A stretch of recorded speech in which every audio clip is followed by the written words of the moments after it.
Guys, I'm back with another video, and today I'm jumping into why skincare means so much to me and my journey in terms of finding what works for me. I learned what I like to use on my face, what I don't like, what my skin likes, how to tell if your skin likes something. Okay, so let's start with my skincare journey and why I grew to love skincare as much as I do. And when I say skincare, I don't just mean what's on the outside. I mean ultimately coming to loving what's on the inside of me, and therefore taking care and taking steps to making sure that I'm taking care of my skin.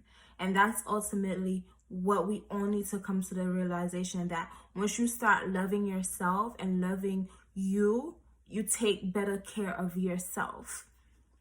Okay, so and this story will be a clear journey of how I came to the realization that I needed to appreciate me.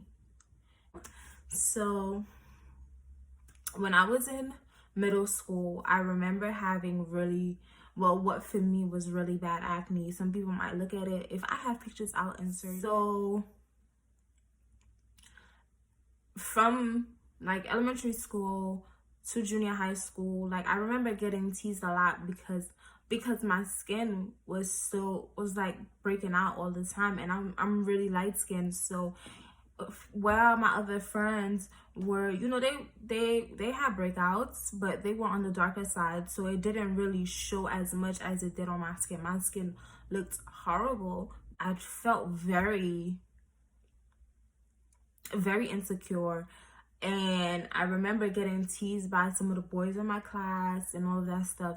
So going into high school, I knew that if middle school was this hard on me because of my skin and because of how I looked, I needed to go into high school knowing that I was that big.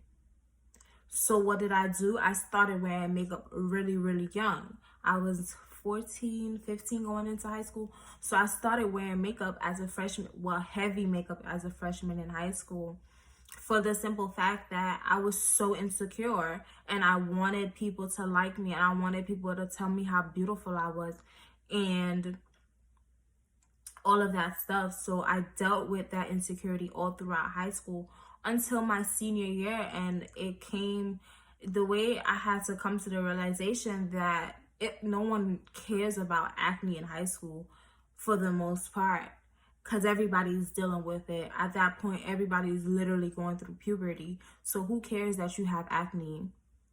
Who cares? So as a senior in high school, I had a lot of things going on, and I just did not have the time to do makeup every morning. Like, I was working, I was going to school. I did not have the time to do it. So what did I do? I just got into the habit to take care of my skin, because I don't want to wear makeup. I don't have the time to wear makeup, but I still want to feel beautiful and I still want to look beautiful. And I had to come to the realization that I am beautiful without my makeup.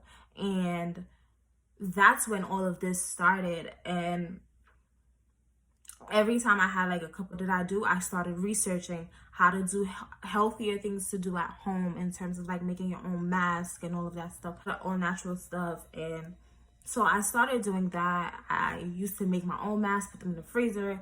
I used to do all of that stuff. And then as I got older, I was like, all right, now I can start researching different products that I can use and all of that stuff. And I fell in love with products, and I stopped using certain products. And over the time, I've just learned my skin and what works for me and what works for my skin at what change of a product, when you use the product, what step in your skincare you use the product can change everything.